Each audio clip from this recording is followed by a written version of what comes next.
Bienvenue à la troisième saison du podcast TOC de Face Coalition. Le but de ce podcast, c'est de mettre de l'avant les entrepreneurs noirs à travers le Canada. Aujourd'hui, on a la chance d'avoir JaeAnthony avec nous. Et je tiens à dire et souligner que ce podcast est grâce à la BDC. Alors merci à la BDC de croire en Face pour ce podcast. Welcome to the third season of the Face Coalition podcast TOC. The goal of this podcast is to highlight the Black entrepreneur across Canada. This podcast is brought to you by the BDC. Thank you for the BDC for trusting Face Coalition for this podcast. Today, we have Jae-Anthony with us, chef from multiple restaurants. I'm talking about Seasoned Dreams, local legend, things in Ottawa, and recently Tropikal that was also open during COVID. Jay is also the first chef to cover the magazine En Route magazine and also featured on Food Network. Jay, welcome to the podcast. Thank you for having me.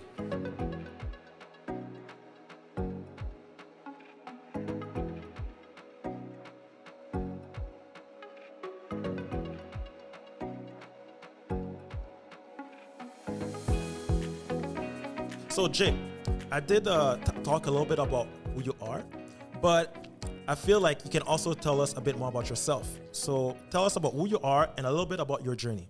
My name is Chef Jae-Anthony. I am a chef and owner and restaurateur. I started off about 8 to 10 years ago, I don't remember exactly, in my parents' garage.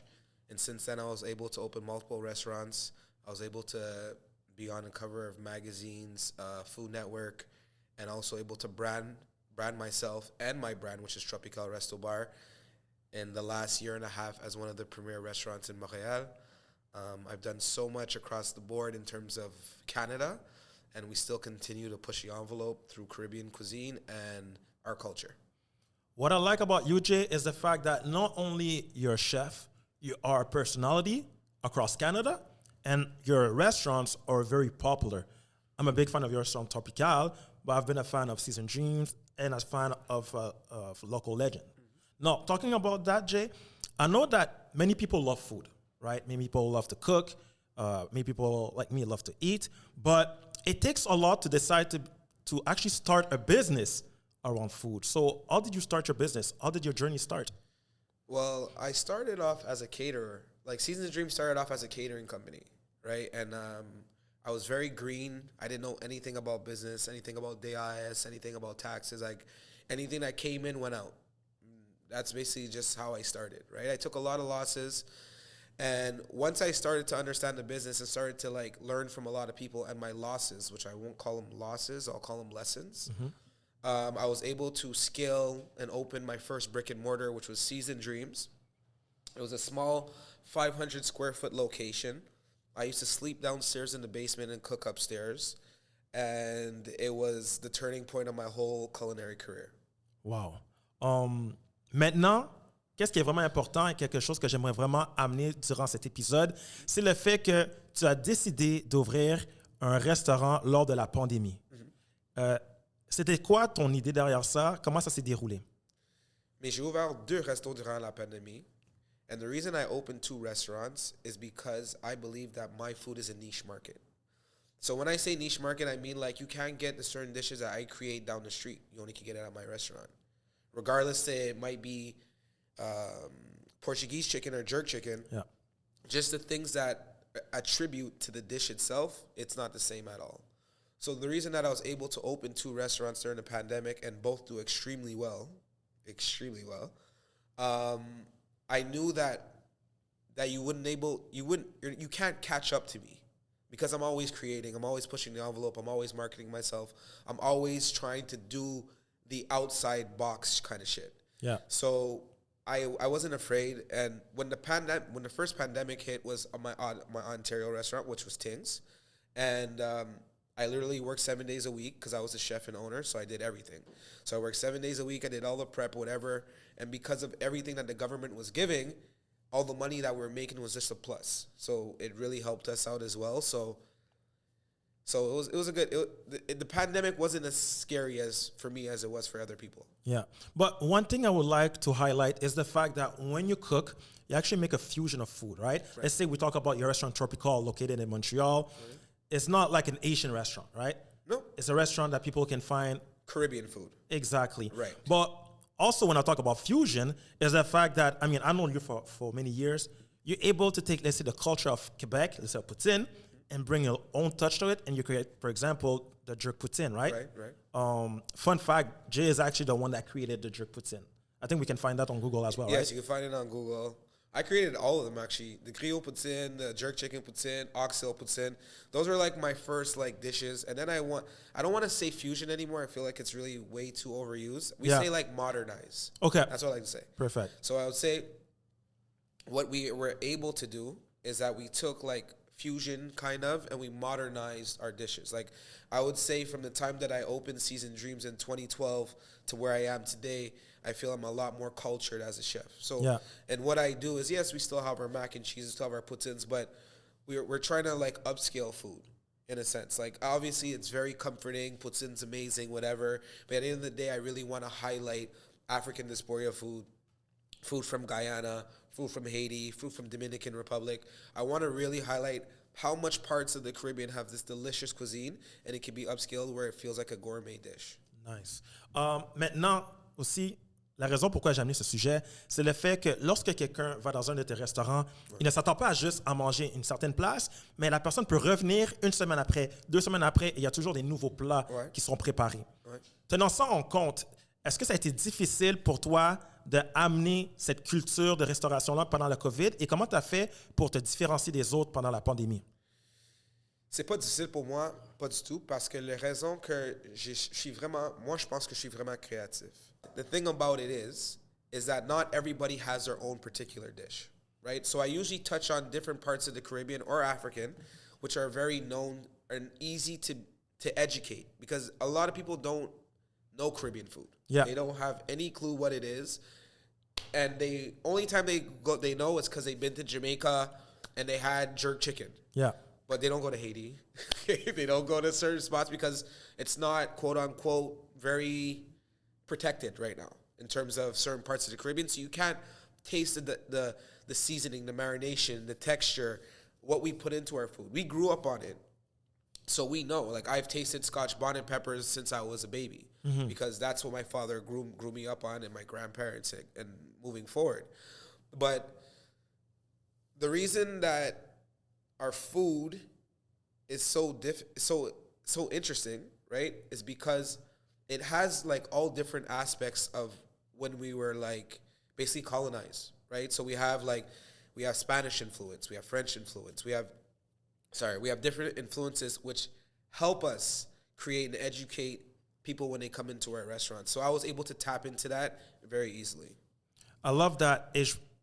I can see this is actually important for you to bring light on that type of food, right? Me growing up in Montreal, for example, I will always eat Asian food and really Jamaican food. It's by the time that I grew older that I was able to try different Caribbean food. But now it brings me to the point where you're probably one of the only chefs that I personally know that bring this culture in the food space across Canada. Can you tell us a bit more about how does it feel for you to be such a leader in that space, but why is it important for you to find West Indian food across Canada? The reason I would say the reason I want to highlight Caribbean food is because it's like once you go, first off, the Caribbean is very like, it's either you're a Haitian restaurant or a Jamaican restaurant. Exactly, yeah. Or a Guyanese restaurant, Trinidadian restaurant.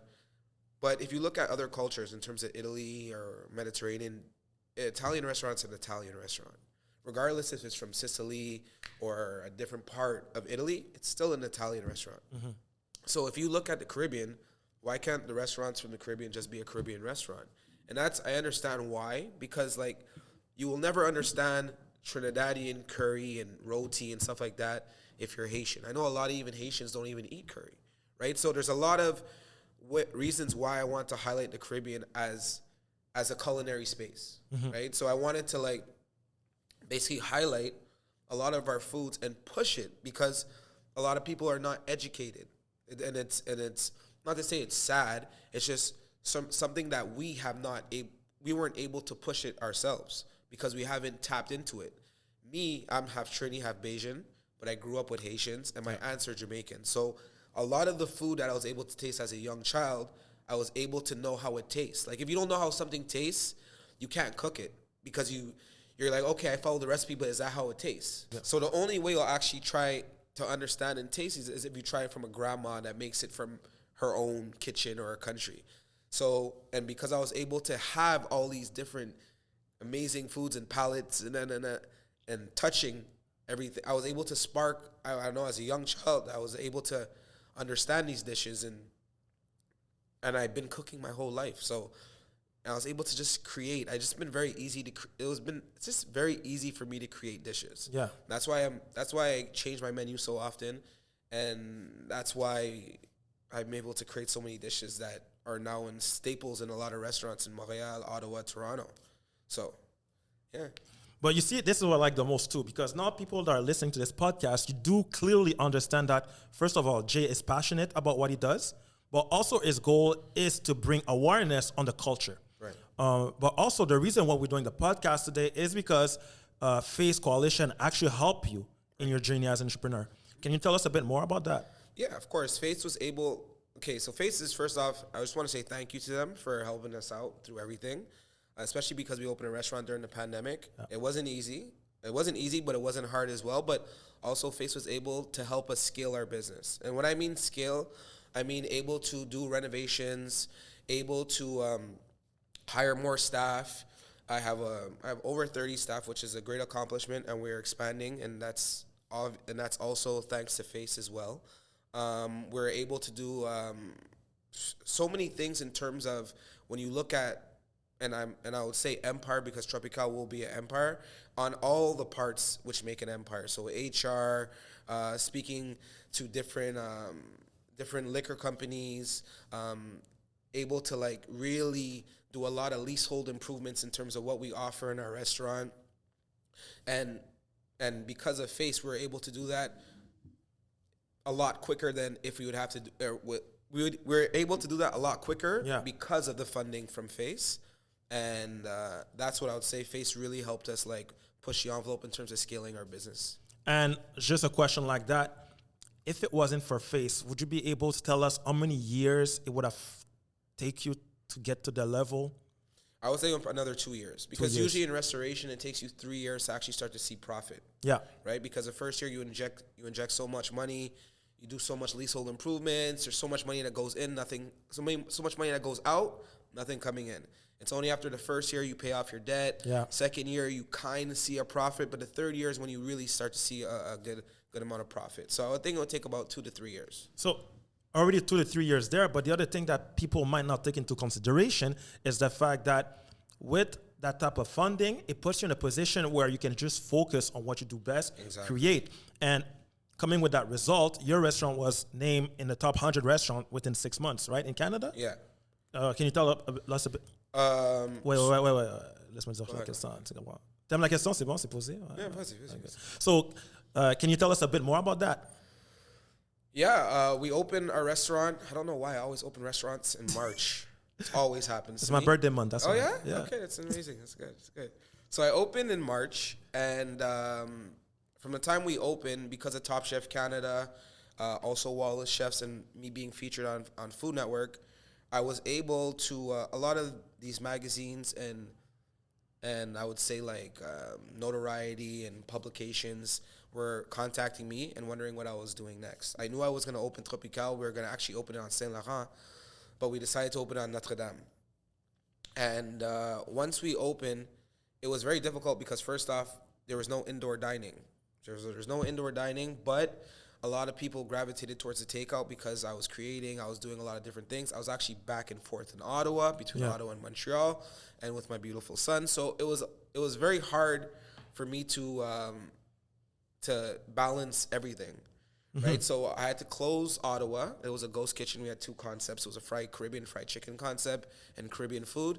I had to close Ottawa and went back to Montreal to focus just on Tropikal because I had 2 locations going. And from then on, we started to get a lot more buzz because obviously I was in the kitchen. I was a lot more present and everything like that, and I was creating. And then we were featured. I was the first Black person and chef to be featured in the cover of En Route magazine, which was a great accolade, not just for me, but for our culture. and then we were on top 100 best. We did a lot of things, and I'm not gonna say that we're perfect and we're the best restaurant, because obviously I can't be at the restaurant every day.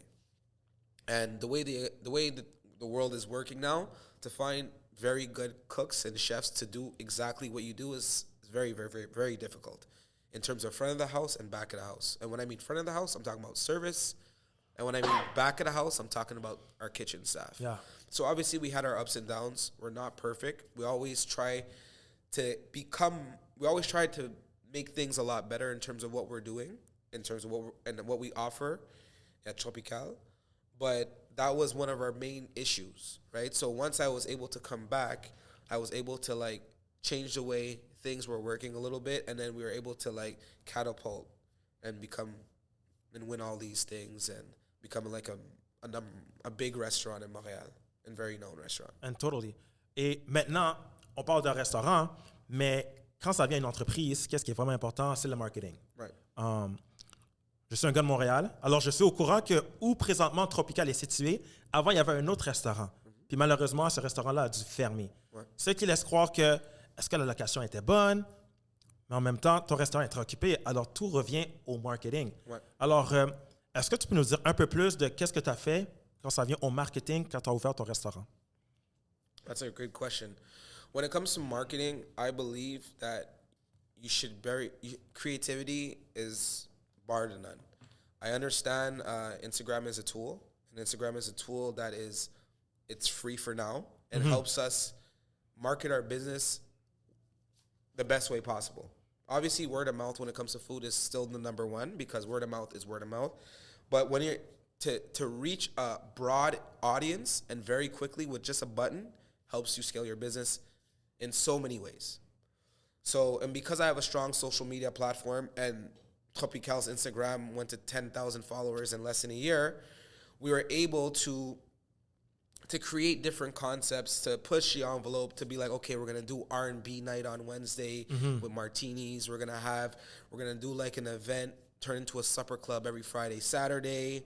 We open a private speakeasy downstairs, which we call Truth, which highlights black artistry, black food and black cocktails. So we're able to do a lot of things that nobody else is doing. And I create a lot of these things with obviously my partners, with them saying, okay, I think it makes sense and everything like that. But we're able to create these things that nobody else, you don't see it in Canada. Maybe you see it in New York, like black-owned, black restaurants that have that kind of culture and vibe. But in terms of Canada, that's not seen at all, right? Now you're starting to see a lot more. It's starting to open in Toronto, starting to open in Montreal a little bit. But in terms of like really pushing the envelope and really like getting like our culture involved in our food and our vibe and the way we love to dance and everything like that, it's not seen really. Totally. And you doing so will actually inspire more people to open restaurants. I believe I had a conversation with you a couple of months ago where you were telling me people that used to work for you, people that used to work with you, actually decided sometime to open their own restaurants, right? Yeah, there's a lot. I won't say their names. I'm very happy for them. I'm very happy for them. Yeah. Honestly, I still speak to them through Instagram. I'm very happy for what they've accomplished. But a lot of cooks that worked under me has opened their own restaurants, and I'm very, very proud of them, because I feel like there's a market for everybody. I feel like there's me. If you ever look at how I do things with Facebook and Instagram, I share everybody's shit. Yeah. And the reason I share it is because I feel like the market is so vast that there's enough money for everybody to eat. Not just me, everybody. Yeah. So and I'm very proud of our culture. Haitian restaurants, taco restaurants, different restaurants that I've seen open, and it's very dope. I think it's cool. I think it's very, very cool for the culture. Yeah, and now, I mean, we're doing this podcast in November. Right. The month of March is coming soon. Right. So with your pattern of opening new restaurants with the month of March, yes. My next question for you is, what are the short-term plans for you coming up? But also, where do you see Tropikal going for the next 5 years? I'll say 3 years, because we do 3, 5, 7. Okay. That's how I go. So I'll go 3. Yeah. Tropikal, like I said, and I've said this from the first time I've ever even opened Season Dreams, I wanted to open the first empire hospitality industry. And I'm not just talking about restaurants. I'm talking about hotels, boats, yachts, anything that has to do with hospitality, food, and culture. Tropikal, we're opening 2 more locations next year. So we're going to have 3 total. Are they all going to be in Montreal? No. 1 more in Montreal, which is going to be opening right next door to Tropikal right now. Okay.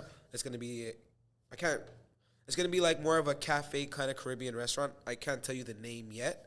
And we're going to highlight a lot of things like ice cream, Caribbean coffee, patties, breakfast, things that we grew up on that our Jamaican runners run so fast with. You know, these things that they that people don't understand and know, we're going to really highlight. Like, nothing's better in the morning than amazing Haitian or Jamaican coffee and a patty. To me, that you can't beat that combination. So we're going to highlight those dishes as well, and we're going to be expanding into Ontario. Okay, so Ottawa, Toronto? Ottawa. Amazing. Yeah, Ottawa. And if you're going to talk about a three-year plan, you're going to see a lot more Tropicals outside of Montreal. So Ontario, hopefully outside of Ontario as well. Amazing. Yeah. Would you have any advice for any people actually listening to this podcast, any entrepreneur that maybe want to start off? Would you have any advice for them? Damn. You're going to take a lot of losses, aka lessons. You're going to lose a lot of money. I'm telling you right now, there's no business, even Facebook, that catapults straight up. You're definitely going to drop. You're going to go up. You're going to drop. You might go up a little bit more, drop.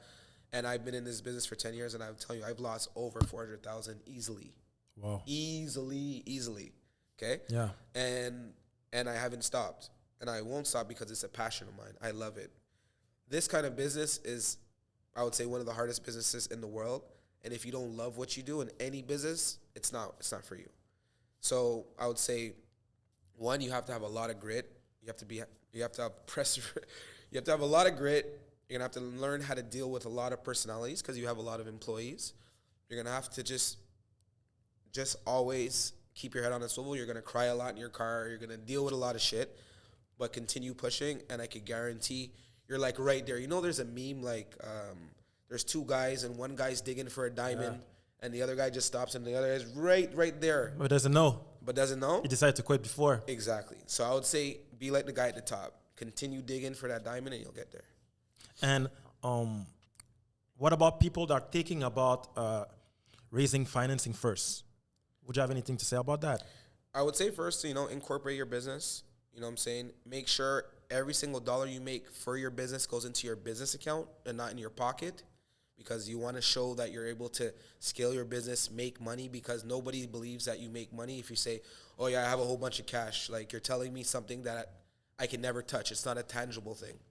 So I would say open a business account, invest all your money and everything that you put into your business account, put yourself on payroll, and then you're able to show funds coming into your business, so you're able to go to Face in 6 months and get a loan or to a bank. I would say that would be the first thing. Yeah. And then move forward or ask for help or ask questions. You can always come see me, Jamal, my other partner. Yeah. Or Thierry, my other partner, or Cristal, you know. But you can always, there's a lot of help for us out there, for Black entrepreneurs. So there's always ways to figure out how to do things. Just ask a question. And would you find the process of you trying to get financing from Face difficult? I wouldn't find it difficult. I would find it being a little tedious.